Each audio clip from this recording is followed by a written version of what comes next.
Hi guys, welcome to my YouTube channel. तो इस session में जो पिछले सेशन का दशमलव भिन्नों से कुछ टॉपिक बच गए थे उसको हम देखेंगे। तो सबसे पहले हम देखते हैं आज के इस टॉपिक में पुनरावृत्त दशमलव भिन्ने ये क्या है। तो हम सबसे पहले देखते हैं कि शांत दशमलव या पुनरावृत्त या अशांत दशमलव क्या है। तो आप लोगों को पता होगा कि जैसे अगर हम 1/2 करें यानी 1 में 2 का भाग दें तो आप देखिए क्या देखिएगा, बाहर नहीं जाएगा, आप सीधे दशमलव बढ़ाएंगे और 2 पचे 10, ये कट गया पूरा पूरा।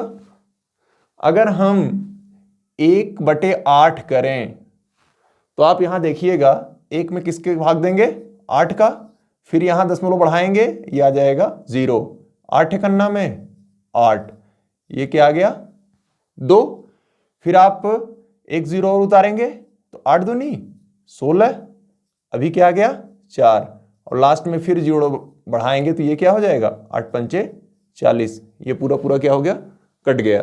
तो आपने यहां देखा कि आपने 1/2 किया या 1/8, चाहे आपने 1/2 किया चाहे 1/8 किया, तो इन परिस्थितियों में दशमलव के बाद एक अंक या 1 से 2 अंक 3 अंक तक या 4 अंक तक शेषफल शून्य हो गया। और ये जब इस टाइप की प्रक्रिया हो कि आप किसी भी अंश में हर से भाग दें और दशमलव के बाद 2 अंक 4 अंक 5 अंक तक जा करके शेषफल क्या आ जाए 0, तो उसे कहते हैं, हम क्या कहते हैं, शांत दशमलव, उसे कहते हैं शांत दशमलव। लेकिन कोई जरूरी नहीं तो है कि ये हर बार कट जाए। जैसे हम कर देते हैं 1/3, अगर 1/3 को हम देखें तो 1 में आप 3 का भाग दे दीजिए, दशमलव 3 त्रिका 9, फिर क्या आएगा 1, फिर आप 0 बढ़ाइएगा, फिर 3 त्रिका 9, फिर आपका 1 आएगा। आपने देखा कि जब आपने 1 में दशमलव यहां ले गए तो एक 0 उतारा, फिर शेष क्या आया 1, फिर 0 आया, फिर शेष 1। क्या आपको लगता है कि ये कभी कट के 0 आएगा? 3 त्रिका 9, यानी ये दशमलव, ये जो 3 बार है ये लगातार बढ़ता रहेगा। यानी आप कह सकते हैं, यहां देखिए 1/2 बराबर आप लिख दीजिएगा 0.5, यहां 1/8 बराबर आप लिख दीजिएगा 0.125, लेकिन यहां ये तो 3 कट ही नहीं रहा, ये लगातार बढ़ता जा रहा है। तो आप लिखिएगा 1/3 बराबर 0.3, ये 3, इसका कोई अंत ही नहीं है। आप जितनी बार भाग देंगे ये हर बार एक शेष बचेगा, हर बार 0 लाएंगे फिर 3 बार जाएगा, यानी इसका कोई अंत ही नहीं है। इसी को हम पुनरावृत्त दशमलव या अशांत दशमलव कहते हैं। अगर इसको लिखना हो तो आप ऐसे लिख सकते हैं 0.3 बार, यानी ऊपर ये आपने एक जो पाई खींची बार का मतलब कि ये संख्या बार बार आ रही है। इसी को हम क्या कहते हैं, पुनरावृत्त दशमलव भिन्ने। जैसे एक और एग्जांपल देखते हैं, आपका 1/6 ले लेते हैं। क्या लेते हैं 1/6। अगर 1/6 लें तो आप देखिए क्या आएगा, आपने 1 में, आपको कितने से भाग देना है, 1 में 6 से भाग देना है, तो यहां दशमलव, फिर आएगा 0, 6 करना में 6 कितना आ गया 4, फिर देखिए यहां 0, फिर 6 चाह के 36, फिर कितना आया 4, फिर 6 चाह के 36, फिर कितना आया 4, फिर 6 चाह के 36। क्या आपको लगता है कि ये कभी कटेगा? आप जब तक भाग देंगे तब तक शेष 4 बचेगा और बार में 6 जाएगा, यानी 1.6 बराबर 0.1666 ... ऐसे आप ऐसे लिखेंगे या इसको लिख देंगे 0.1 और 6 पे 1 ऐसे लगा देंगे। यानी जिस संख्या पे दशमलव मतलब ये बार लगा हुआ है वही संख्या बार बार आएगी। अगर ये संख्या दोनों पे बार बार मतलब दोनों पे एक साथ लग जाए तो इसका मतलब ये क्या होगा 1 6 1 6 1 6 1 6। लेकिन अभी फिलहाल जो हमने देखा वो चाहे 1/3 देखा या फिर 1/6 देखा, तो आपने एक ही संख्या यहां देखिए बार बार आ रही थी, तो आपने ये जो बार का चिन्ह है वो एक ही पर लगाया। जैसे एक एग्जांपल और देखते हैं 22/7। तो अब क्या करेंगे, हम 22 का 22 में 7 से भाग देंगे, 7 तिरिक 21, कितना बचा 1। आप यहाँ क्या ले जाएंगे दशमलव और ये हो जाएगा 0। 7 एकन्ना में 7, कितना बचेगा 3, फिर 0, 7 चौक 28, यहाँ क्या बचा 2, फिर आ गया 0, 7 दूनी 14, फिर क्या बचा 6, फिर 0, फिर 7 अठे 56, फिर क्या बचा 4, अब फिर 0, 7 पचे 35, 7 पचे 35, अब क्या बचा 5, फिर 7 सते 49, अभी क्या बचा 1। आप ध्यान दीजिए कि जब 22 था तो आपने 7 तरीके 21 3 बार ले गए थे और ये कितना बचा था 1 बचा था। और जब 1 बचा था तो आपने कितना बार ले गया फिर 7 एकन्नम से। अब यानी अगर ये करेंगे आप 1 को यहां लाइए, थोड़ा सा आप ध्यान दीजिएगा आप, क्योंकि नीचे जगह कम थी तो हम यहां से देख रहे हैं। शेष कितना बचा 1। अब 0 ले जाएंगे, फिर 7 एकन्ना में 7, फिर 3, देखिए सेम प्रक्रिया हो रही है। अब 30 हो गया, फिर 7 चौक 28, फिर 2, देख रहे हैं 2, 0, फिर 7 दूनी 14, फिर 6, 60 हो जाएगा, फिर 7 अठे 56, फिर आपका क्या बचेगा 4, फिर 7 पचे 35, फिर क्या बचेगा 5, फिर 7 सते 49, फिर ये फिर से 1 हो गया। तो आप ध्यान दीजिए कि 22/7 में जो हमने लिखा वो 3.14287 देख रहे हैं इसको, यहां से फिर से 14287, फिर 1 बचा हुआ है। फिर अगर ले जाएंगे तो फिर क्या आएगा, यही 1 आएगा, फिर 4 बार जाएगा, फिर 2 बार जाएगा, फिर 8 बार जाएगा, फिर 5 बार जाएगा, फिर 7 बार जाएगा। जब ये 7 बार जाएगा तो फिर से 1 शुरू हो जाएगा। यानी आप देख रहे हैं कि 22/7 बराबर 3.14287, फिर से 14287, फिर से वही शुरू होगा, मतलब यानी डाट डाट कर दें। तो आप देख रहे हैं कि ये संख्याओं की पुनरावृत्ति बार बार हो रही है। अगर एक संख्या की पुनरावृत्ति होती थी, जैसे आपने 1/3 में किया था, तो एक संख्या 3 आती थी बार बार, तो आपने 3 कर दिया। यहां 3 नहीं बल्कि इतनी संख्याएं बार बार आ रही हैं, तो इसको आप लिख देंगे 3.14287, ये एक साथ सबका लिख देंगे।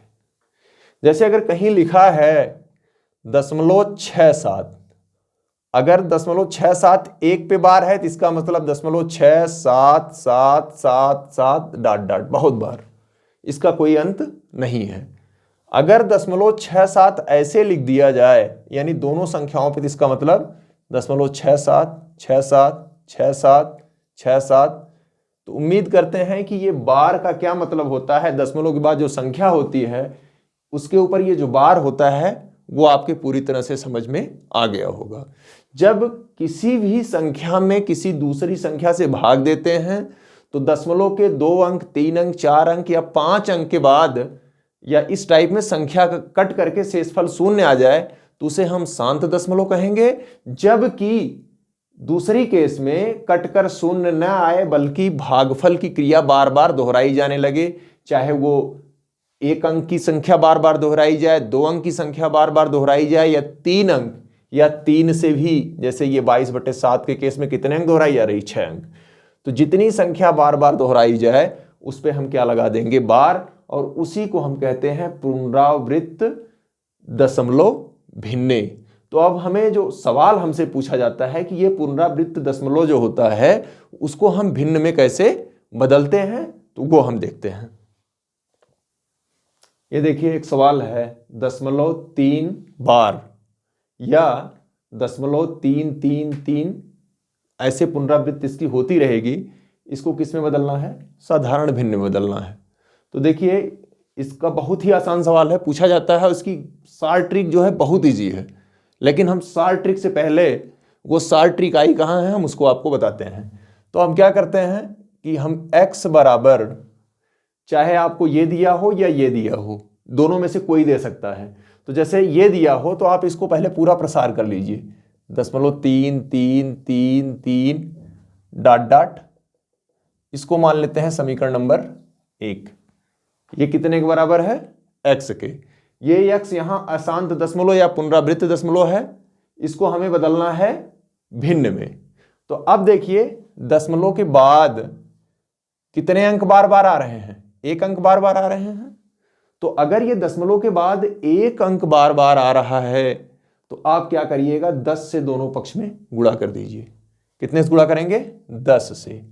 10 से गुणा करने पर आप ध्यान दीजिए, अगर ये 2 अंक बार बार आए तो आप 100 से गुणा करिएगा, यानी एक लिखने के बाद उतने जीरो से गुणा करना है जितनी संख्या बार बार आ रही है। अगर 3 संख्या बार बार आ रही है तो कितने से गुणा करिएगा? एक लिखने के बाद 3 जीरो यानी 1000 से। तो ये 10 से गुणा करेंगे तो क्या आ जाएगा? 10x बराबर, ये जब 10 से गुणा करते हैं तो आपको पता है कि भाग देते हैं, तो अगर 10 से भाग देते हैं तो दशमलव एक अंक बाईं तरफ, और गुणा करते हैं तो एक अंक उल्टा, उसका उल्टा दाहिनी तरफ। तो ये क्या हो जाएगा? 0.33333 डॉट डॉट, इसको मान लेते हैं समीकरण नंबर 2। बस यही चीज यहां है। अगर ये समझ में आ गया तो कुछ नहीं है इसमें। देखिए दशमलव के बाद 3 इतनी बार है कि उसकी कोई गिनती नहीं की जा सकती, अनंत बार है। यहां से जब आपने इसमें 10 का गुणा किया तो एक अंक दशमलव इधर चला गया, अभी एक अंक दशमलव इधर चला गया। अब एक काम करिए, समीकरण 2 ऋण समीकरण 1, यानी समीकरण 2 में से समीकरण 1 घटाने पर, तो आप घटाइएगा तो 2 में से 1 घटा रहे हैं यानी नीचे से ऊपर घटा रहे हैं, तो 10x में से x घटेगा तो कितना आ जाएगा? 9x बराबर। ध्यान दीजिए कि हमने आपको बताया था कि जब दशमलव का बताया था, दशमलव के नीचे हमने घटाने के लिए दशमलव बताया था। जैसे बताया था 2.8 अगर है, इसमें से 1.34 घटाना है या 3.5, तो आपने दशमलव के नीचे दशमलव लिखा और यहां लिख लीजिए 0। अब घटा दीजिए। तो ठीक यहां भी ऐसे होगा। यहां आप देखिए दशमलव के बाद 3 3 3 3 और यहां भी दशमलव के बाद 3 3, तो दशमलव के बाद अगर बराबर है तो ये आ जाएगा 0। जैसे ये 3 5 है और यहां भी अगर 3 5 रहे तो आप घटाइएगा तो क्या आ जाएगा? 0 आ जाएगा। यानी दशमलव के बाद जो अंक यहां है वही अंक यहां भी है। एक्चुअली ये अनंत बार था, तो जब 1 का गुणा कर देंगे तब भी आपका अनंत बार रहेगा। यानी दशमलव के बाद जितना ये है वहां भी दशमलव के बाद उतना है, तो यह आ जाएगा 0। और 3 में से यहां कुछ नहीं है तो 0 होगा, और 3 में से 0 गए 3। तो इस प्रकार 10x में से 1x गए 9x, और इतने में से ये घटेगा आ जाएगा 3, या x बराबर 3/9। 3 × 9 3 × 9। इस प्रकार इसका मान कितना आ गया? 1/3। तो आप लिख सकते हैं कि 0.3 बार या 0.3333 अनंत बार बराबर 1/3। उम्मीद करते हैं कि आपकी बिल्कुल समझ में आ गया होगा। बस इतना ध्यान देना है कि अगर एक अंक की पुनरावृत्ति हो रही है तो दोनों पक्षों में कितने से गुणा करेंगे? 10 से। गुणा ही इसलिए करते हैं कि दशमलव के बाद जितना पहले समीकरण में हो उतना ही दशमलव के बाद दूसरे समीकरण में हो, जिससे घटाने पर दशमलव के बाद क्या आ जाए? 0 आ जाए। और दशमलव के पहले जितनी संख्या होती है, यहां दशमलव पहले 0 है, यहां दशमलव पहले 3 है, तो इसमें से इसको घटाएंगे। किसी भी संख्या में से 0 जब घटाते हैं तो उसका मान उतना ही रहता है। तो उम्मीद करते हैं कि बिल्कुल समझ में आ गया होगा। और इसकी अगर सार ट्रिक की बात करें तो आप ध्यान दीजिए कि 0.3 बार या 0.3333 डॉट डॉट, इसको डायरेक्ट अगर आप बदलना चाहें तो आप ध्यान दीजिएगा कि आप जो संख्या बार बार आ रही है उसको एक बार लिखिए और उसके नीचे लिख दीजिए 9। उसके नीचे क्या लिखिएगा? 9। और आप हल कर लीजिए। 3 × 9 3 × 9 बराबर 1/3। यही आपका क्या हो गया? आंसर। देखिए बहुत छोटा है, लेकिन ये आया कहां से है? यहां से आपको समझ में आ रहा होगा कि आपने ये 9 कहां से आया, 9 कहां लिखा? देखिए 10 का गुणा किया था तो 10 में से एक x घटाया तो क्या आया, 9 ही आया यहाँ, यही आपने 9 से भाग दिया है।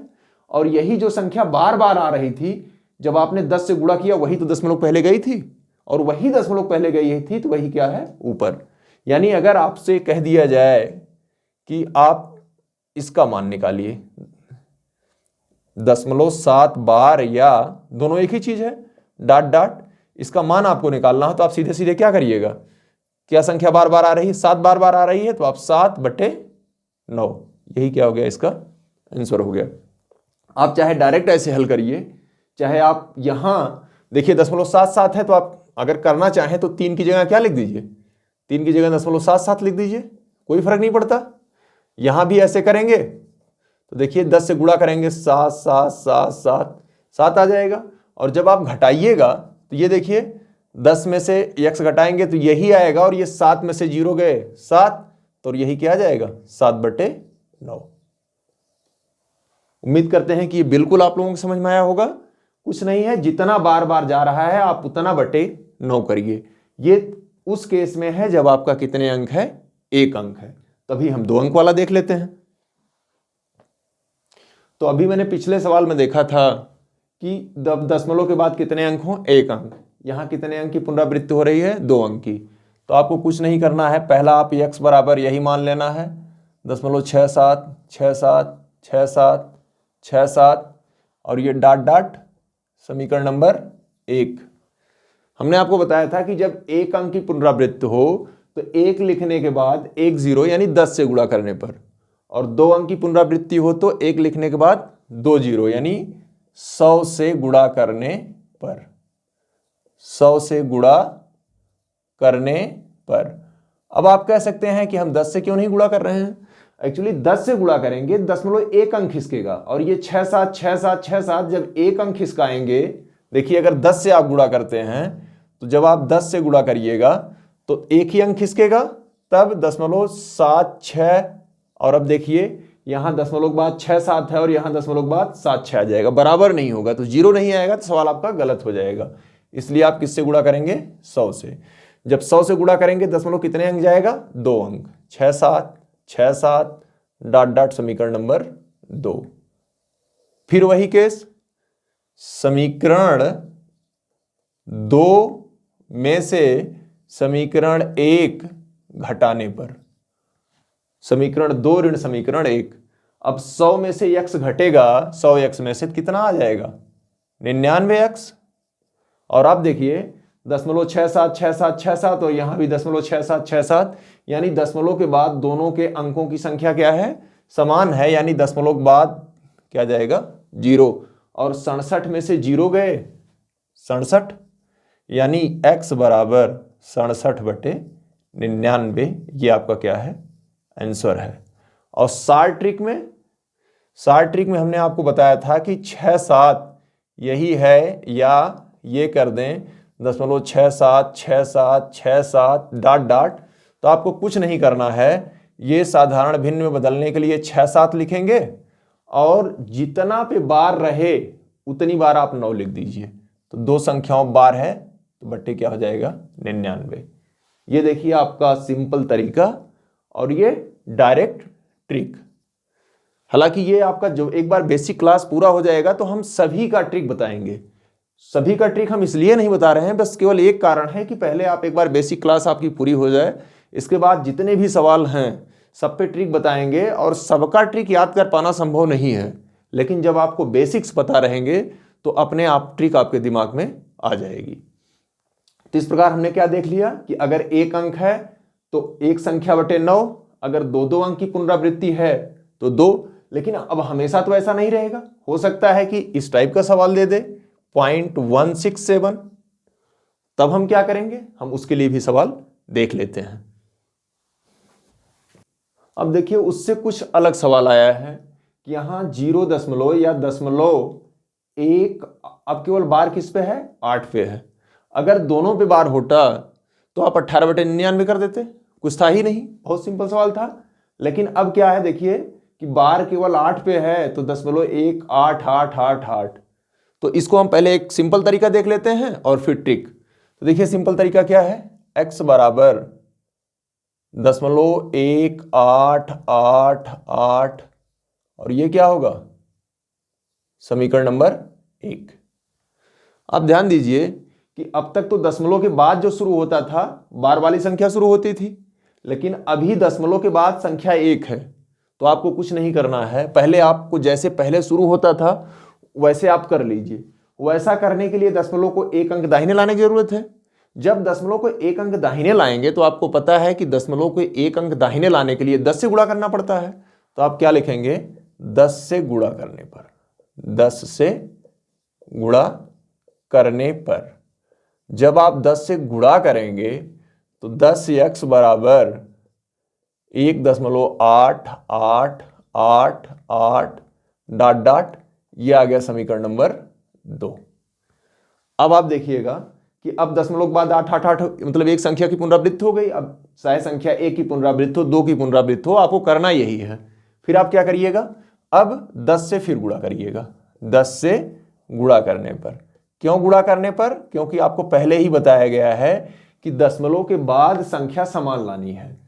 तब 10 से गुणा करेंगे, 10x ऑलरेडी है, 10 दहा में 100x बराबर, अब दशमलव 1 अंक और खिसकेगा तो कितना हो जाएगा, 18.888 कितनी बार, ये आ गया समीकरण नंबर 2। अब देखिए समीकरण नहीं 2 नहीं बल्कि 3। अब आप क्या करिएगा, समीकरण 3 में से 2 घटा दीजिए। एक्चुअली घटाने का पर्पज यही होता है कि जब दशमलव के बाद अंकों की संख्या दोनों में बराबर रहेगी तब वो क्या हो जाएगा, 0। तो समीकरण 3 ऋण समीकरण 2। तो आप देखिए यहां क्या है 100x और यहां क्या है 10x। जब 100x में से 10x घटेगा तो कितना आ जाएगा, 90x। और ये बराबर देखिए दशमलव के बाद तो संख्या 0 आ जाएगी, और यहां है 18 और यहां है 1, तो क्या आ गया 17, या x बराबर 17/90। ये आपका क्या आ गया, हल आ गया। तो उम्मीद करते हैं कि ये समझ में आया होगा। अब इसको हम डायरेक्ट देखते हैं, क्या करते हैं, डायरेक्ट ट्रिक से। देखिए ध्यान से, अगर ये दोनों पर होता है, नहीं अगर होता तब इतना बराबर कितना कर देते हैं, 18/99, ये आपका उत्तर होता। लेकिन ये क्या है, 0.18 पे सिर्फ बार है। कितने बार है, सिर्फ 8 पे बार है। तो आपका क्या करना होता है, ये बराबर जितना है उतना लिख देते हैं। 0.18 है, 18 आपने लिख लिया, और जिस पे बार नहीं है उसको क्या कर देते हैं, घटा देते हैं। बार किस पे नहीं है, 1 पे नहीं है, उसको आप क्या करिएगा, घटाइएगा, और बटे 1 पे तो बार है तो 1 बार 9 लिखिएगा, और जिस पे बार नहीं है उस पर 9 न लिख करके क्या लिख दीजिएगा, 0। तो क्या गया, 18 में से 1 गए, 17/90। तो 0.18 ये बराबर क्या हो गया, 17/90। एक आध एग्जाम्पल और देख लेते हैं। जैसे 0.27 पे है, तो अभी क्या लिखिएगा आप, ये 27 तो पूरा लिखिएगा -2, क्योंकि किस पे बार नहीं है, 2 पे नहीं है, बटे 9 0, ये आ जाएगा 25/90, 5 बचे 25 और 5/18, यही है 5/18 इसका मान। तो उम्मीद करते हैं कि यह पुनरावृत्त दशमलव आपके पूरा समझ में आ गया होगा। इस पे आप प्रैक्टिस कीजिएगा। ये अक्सर परीक्षाओं में इस पुनरावृत्त दशमलव पर बहुत ही आसान है। मुश्किल से अगर आपकी ये चीज कॉन्सेप्ट में है तो ये बहुत आसान ट्रिक है। अगर भूल भी गई तो आप इसको तुरंत रिकॉल कर लीजिएगा, और एक सवाल लगाने में मुश्किल से 10 से 12 सेकंड आपका ये 1 नंबर का सवाल फिक्स है, लगभग परीक्षाओं में पूछा जाता है। अब देखते हैं हम, 2 होता है, एक होता है आरोही क्रम, एक क्या है, आरोही क्रम असेंडिंग ऑर्डर, और दूसरा है अवरोही क्रम। ये आरोही क्रम और अवरोही क्रम क्या है ये हम देखते हैं असेंडिंग ऑर्डर और डिसेंडिंग ऑर्डर। आरोही मतलब बढ़ते हुए क्रम, जैसे आपने लिखा 2, इसके बाद लिख दिया 4, इसके बाद लिख दिया 6, इसके बाद लिख दिया 8, ऐसे। तो अगर बढ़ता हुआ क्रम है, बढ़ते हुए क्रम को हम क्या कहते हैं? आरोही क्रम या असेंडिंग ऑर्डर्स। अगर घटता हुआ क्रम है, जैसे इसका 10 है, 10 के बाद हम क्या लिखें? 9 लिखें, 9 के बाद लिखें 8 लिखें, 7 लिखें, 6 लिखें। हालांकि ये कोई जरूरी नहीं है क्रम से हो, ऐसा कुछ नहीं है। 8 हो, 10 हो, इसके बाद 7 हो, इसके बाद 5 हो, इसके बाद 3 हो, इसके बाद 0 हो, इसके बाद -2 हो। तो अगर बढ़ता हुआ क्रम है तो उसको हम क्या कहेंगे? आरोही या असेंडिंग ऑर्डर। और जब घटता हुआ क्रम हो, यानी सबसे पहले सबसे छोटी, उसके बाद उससे बड़ी, उसके बाद उससे बड़ी और सबसे बाद में सबसे बड़ी। अब ये 4 पद हो सकते हैं, 10 पद हो सकते हैं, 3 पद हो सकता है, वो डिपेंड करता है कि कितने पद आपके दिए गए हैं। तो देखिए 2 संख्याएं हैं, जैसे मान लीजिए संख्या A है और B है। इस A और B में 3 प्रकार के संबंध हो सकते हैं।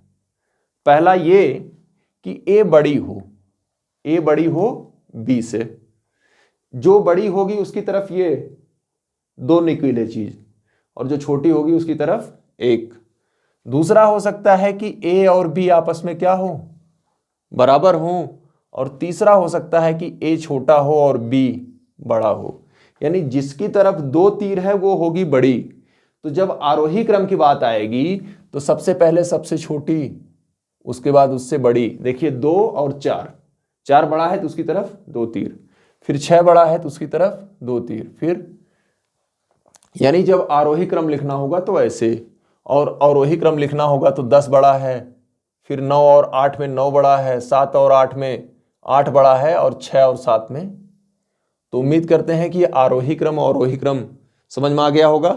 बढ़ते हुए क्रम को आरोही क्रम या असेंडिंग ऑर्डर्स, और घटते हुए क्रम को अवरोही क्रम या डिसेंडिंग ऑर्डर्स कहते हैं। तो हम देखते हैं कि अगर कोई भिन्न दी गई है तो उसको हम आरोही क्रम और अवरोही क्रम में कैसे लिखते हैं। किसी भी भिन्न के आरोही क्रम और अवरोही क्रम को कैसे लिखते हैं। जैसे मान लो 2/3, 3/4, 4/5 और 5/6 या 8/9, ये है। इस चारों भिन्नों को हम लिख देते हैं 11/12। इनको हमें आरोही क्रम या अवरोही क्रम में किसी एक क्रम में लिखना है। तो इसके ट्रिक भी हैं और एक जो बेसिक तरीका है, चूंकि हमारी बेसिक क्लास है इसलिए हम बेसिक तरीका ही बताएंगे। तो ये देखिए 2/3, इसका मान निकाल लीजिए, तो आप 2 में 3 का भाग दे दीजिए। तो 3 छक 18, 2, फिर 3 छक 18, फिर 2, फिर 3 छक 18, यानी ये जाएगा 0.67। मतलब 6 आता रहेगा तो हम उसको 1-2 ही अंक लिखते हैं, तो ये 6-7 हो जाएगा। अब ये 11/12, तो हम क्या करेंगे? 11 में 12 भाग देंगे, तो क्या होगा? 12 अठे 96, 12 9 108, 2 आएगा, फिर 0, 12 91 में 12, ये 80 हो जाएगा, 12×6 72। तो इसको हटाएंगे, ये 5 से बड़ा है तो इसमें 1 जुड़ जाएगा, तो इसका कितना आया? 9-2। फिर अभी 4/5 है तो 5 अठे 40, और लास्ट में क्या है? 8/9, 8/9। तो जब 8 में 9 का भाग देंगे तो 0.9 अठे 72, फिर 9 अठे फिर 72, यानी अगर फिर 8 ले जाएंगे तो इसको लिख सकते हैं 0.89। तो ये कितना आ गया? 0.89। अब ये 0 कर दें तो आप देखिए इसको किसके क्रम में लिखना है? आरोही क्रम में मान लीजिए लिखना है। किस क्रम में लिखना है? आरोही। आरोही का मतलब सबसे पहले सबसे छोटा, तो सबसे छोटा इसमें कौन है? 0.67 सबसे छोटा है, 0.67 सबसे छोटा है। फिर उससे बड़ा कौन है? ये 0.80 है। फिर उससे बड़ा कौन है? 0.89 है। फिर सबसे बड़ा कौन है? 0.92। ऐसे हो गया। अब 0.67 किसका नाम है? 2/3 का, इसका मान है। इसके बाद 0.80 किसका मान है? 4/5 का। फिर 0.89 किसका मान है? 8/9 का। और लास्ट में 0.92 किसका मान है? 11/12 का। तो इस प्रकार ये किस क्रम में हो गया? आरोही क्रम में। अगर यही कहता कि अवरोही क्रम में लिखिए तो सबसे पहले ये लिखते। अगर अवरोही क्रम कहता तो सबसे पहले सबसे बड़ा लिखते, यानी ऐसे लिखते आप 0.92, ये बड़ा है किससे? 0.89 से। फिर ये बड़ा है किससे? 0.80 से। और ये बड़ा है 0.67 से। तब आपका 11/12 पहले आता और ये बड़ा होता किससे? 8/9। फिर ये बड़ा होता किससे? 4/5। और ये बड़ा होता किससे? 2/3। फिर से इसको एक बार देख लीजिए, कुछ नहीं करना है, जो भिन्न दिया है उसका क्या करेंगे आप? मान निकालेंगे। देखिए पहले 2/3 का मान, फिर इसका मान, फिर 4/5 का मान, फिर 8/9 का मान। अब इसमें देखिए कि अगर आरोही कहे तो सबसे पहले सबसे छोटा, फिर उससे बड़ा, फिर उससे बड़ा, फिर उससे बड़ा आप पहले लिख लेंगे। फिर ये आप यहीं से देखेंगे, यहां से आप देख नहीं पाएंगे, पहले आप यहां से देखेंगे, फिर इनके जो मान है उसको लिख देंगे। ये तो हो गया सिंपल बेसिक तरीका। और अगर आपको ट्रिक से लगाना है तो आप ध्यान रखिएगा कि ट्रिक में देख लीजिएगा कि क्या दोनों भिन्नों के, मतलब सभी भिन्नों के हर और अंश के अंतर बराबर है क्या? 2/3 1 का अंतर, 11/12 2 का अंतर, 4/5 2/3 1 का अंतर, 11/12 इसमें भी 1 का अंतर, 4/5 इसमें भी 1 का अंतर, और ये 8/9 इसमें भी 1 का अंतर। तो जब भिन्नों में अंतर समान हो अंश और हर का, तब आप ध्यान रखिएगा आपको कुछ नहीं करना है। जिस भिन्न का अंश सबसे छोटा होगा वो भिन्न सबसे छोटी होगी, और जिस भिन्न का अंश सबसे बड़ा होगा वो भिन्न सबसे बड़ी होगी। आप देख लीजिए यहाँ, ये देखिए इस भिन्न का अंश सबसे छोटा है तो ये भिन्न सबसे छोटी है। इसके बाद इसका भिन्न छोटा है तो ये भिन्न उससे बड़ी है। फिर उससे बड़ा इसका अंश है तो ये सबसे बड़ी है, और सबसे बड़े जो सबसे बड़ा अंश है वो इसका है तो ये सबसे बड़ी है। यानी जब भिन्नों के अंश और हर में अंतर बराबर हो, जैसे अभी ये लिख दे 3/4, 3/5, 7/9, 11/13, हम 3 का ही देखते हैं, तो यहां भी 2 का अंतर, यहां भी 2 का अंतर, यहां भी 2 का अंतर। जब अंतर बराबर हो तो सबसे छोटी भिन्न कौन होगी? जिसका अंश सबसे छोटा होगा, तो ये सबसे छोटी होगी, ये सबसे छोटी। उससे बड़ा कौन होगा? उससे बड़ा ये होगा, क्योंकि इसका अंश जो है इससे, तो ये हो जाएगा 7/9। अगर मान लीजिए यही होता 1/3 होता तो इसका अंश सबसे छोटा है, सबसे छोटी क्या होती? 1/3 होती।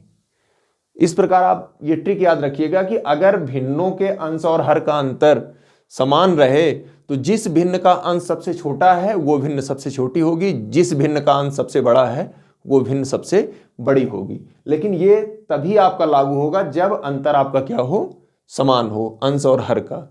और नहीं तो आपका ये सिंपल तरीका जो बेसिक तरीका है कि भिन्न के अंश में हर का भाग देंगे, जब अंश में हर से भाग देंगे तो उसका मान आ जाएगा।